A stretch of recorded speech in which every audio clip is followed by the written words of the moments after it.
கிறிஸ்து சுவிசேஷ ஆலயத்திலிருந்து 5 நிமிட தியானம். தினம் ஒரு வேத வசனத்திற்கு உங்களை அன்போடு கூட வரவேற்கிறேன். இன்றைக்கு நாம் தியானிக்கும்படியான வேத வசனம் 91ஆம் சங்கீதத்திலே 1ஆம் வசனம். உன்னதமானவரின் மறைவில் இருக்கிறவன் சர்வ வல்லவருடைய நிலையில் தங்குவான். நமக்கு ஒரு நல்ல மறைவு உன்னதமானவருடைய நிழல். ஆமென். உன்னதமானவருடைய மறைவில் இருக்கிறவன் சர்வ வல்லவருடைய நிழலிலே தங்குவான். ஆமென். என்ன ஆகுமோ 14ஆம் அதிகாரம் 9ஆம் வசனம் சொல்கிறது, கர்த்தருக்கு விரோதமாக மாத்திரம் கலகம் பண்ணாதிருங்கள். அந்த தேசத்தின் ஜனங்களுக்கு நீங்கள் பயப்பட வேண்டியதில்லை. அவர்கள் நமக்கு இரையாவார்கள். அவர்களை காத்த நிழல் அவர்களை விட்டு விலகி போயிற்று. கர்த்தர் நம்மோடு இருக்கிறார், அவர்களுக்கு பயப்பட வேண்டியதில்லை என்றார்கள். இந்த வசனம் எகிப்திலிருந்து வந்த இஸ்ரவேல் ஜனங்கள் கானான் தேசத்துக்குள்ளாய் பிரவேசிப்பதற்கு முன்னதாக கானான் தேசம் எப்படிப்பட்டதான தேசம் என்பதை வேவு பார்த்து வரும்படியாக அழைக்கப்பட்டவர்கள் வந்து சொன்னதான காரியம். அங்கே தேவனாய் கர்த்தர் கானான் தேசத்தில் இஸ்ரவேல் ஜனங்களை வைக்க வேண்டும் என்பது தேவனுடைய திட்டம், தீர்மானம். ஆனால் இவர்கள் போய் வந்தவர்கள், வேவு பார்த்து விட்டு வந்தவர்கள் சொல்கிறார்கள், அங்கே ராட்சசர்கள் இருக்கிறார்கள், எனவே நாம் அங்கே போக முடியாது என்று அழுது புலம்பி அங்கிருக்கக்கூடிய ஜனங்களுடைய மனதை எல்லாம் கெடுக்கிறார்கள். ஆனால் அப்பொழுதுதான் கர்த்தருடைய வார்த்தை கடந்து வருகிறது. அவர்களை காத்து கொண்டிருந்ததான நிழல் விலகி போயிற்று.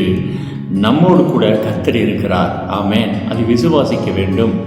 யாத்திராகமம் 10ஆம் அதிகாரம் 22ஆம் வசனம் சொல்லுகிறது, மோசே தன் கையை வானத்துக்கு நேராக நீட்டினான்.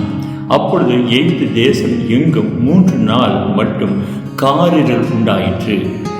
9வது வாதையாக அங்கே காரிருள் உண்டானது. அந்த காரிருள் உண்டான போது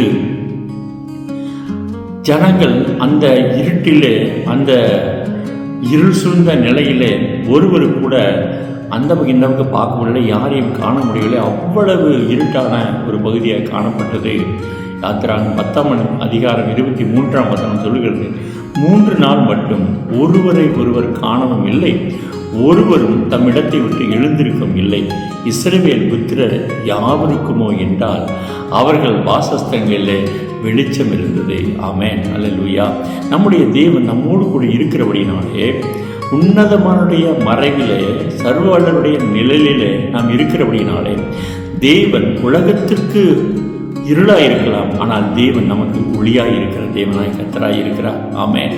ஏசாயா 26ஆம் அதிகாரம் 4ஆம் வசனம் சொல்லுகிறது, கொடுமையானவர்களின் சீரல் மதிலை மோதி அடிக்கிற பெருவெள்ளத்தை போல் இருக்கையில் நீர் ஏழைக்கு பலனும் நெருக்கப்படுகிற எளியவனுக்கு திடனும் பெருவெள்ளத்துக்கு தப்பும் அடைக்கலமும் வெயிலுக்கு ஒதுங்கும் நிழலுமானீர். நமக்கு தேவனாய் கர்த்தர் நிழலாய் இருக்கிறார். கொடுமையானவர்களின் சீரல் நம்மை மோதி அடிக்கிறையில் தேவனை கர்த்தர் நமக்கு அடைக்கலமாய் இருக்கிறார், நிழலாய் இருக்கிறார். தேவனை கர்த்தருடைய கரம் நம்மோடு கூட இருக்கிறது. ஏன்னு சொன்னால், உன்னதமானுடைய நிழலில் மறைவிலே நாம் இருக்கிறோம், சர்வ வல்லவருடைய நிழலில் நாம் இருக்கிறோம். ஆமென். அல்லேலூயா. ஏசாயா 33ஆம் அதிகாரம் 16ஆம் வசனம் சொல்லுகிறது, அவன் உயர்ந்த இடங்களில் வாசம் பண்ணுவான், கண்மலைகளின் அரண்கள் அவனுடைய உயர்ந்த அடைக்கலமாகும்.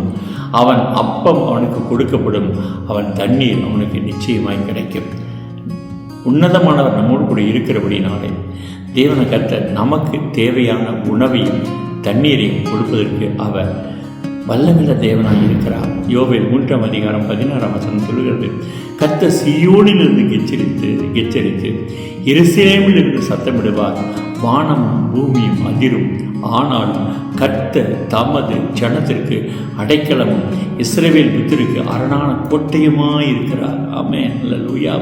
தேவனை கர்த்தர் நமக்கு நிழலாய் இருந்து, நமக்கு கோட்டையாக இருந்து, நமக்கு மறைவிடமாய் இருந்து நம்மை காத்துக்கிற நல்ல ஆண்டவர். அவர் ஒரு நாளும் நம்மை கைவிடவே மாட்டார். 91ஆம் சங்கீதத்தில் சொல்லப்பட்டிருக்கிற எல்லா ஆசீர்வாதங்களும், எல்லா பாதுகாப்பும் இந்த நாளில் கேட்கக்கூடிய ஒவ்வொருவருக்கும் உண்டாயிருப்பதாக ஜெபிக்கலாமா? மகா இரக்கம் கிருபை நிறைந்த ஜீவனுடைய நல்ல பிதாவே, அருமையான இந்த காலை விளக்க நடு செலுத்துகிறோம். இந்த நாளில் என்னை கொடுத்த வார்த்தையின்படி வசனத்தின்படி 91ஆம் சங்கீதத்தில் சொல்லப்பட்ட முதலாவது வசனம், உன்னதமானவரின் மறைவில் இருக்கிறவன் சர்வ வல்லவருடைய நிழலில் தங்குவான் என்று சொல்லினே. இந்த வார்த்தை இன்றைக்கு எங்களுக்கு நிறைவேறுவதாக கர்த்தர் நிறைவேற்றி தருவீராக. உம்முடைய மறைவில் இருக்கிறோம், உடைய நிழலில் இருக்கிறோம். கர்த்தர்களை காத்துக்கொள்ளும். இதை கேட்டுக்கொள்கிற ஒவ்வொருடைய வாழ்க்கையிலும் நீர் அப்படியாக கடந்து வருவீராக. இயேசுவின் நாமத்தில் ஜெபிக்கிறேன் நிச்சயமுள்ள நல்ல பிதாவே. ஆமென். God bless you. கர்த்தர் உங்களை ஆசீர்வதிப்பாராக. ஆமென்.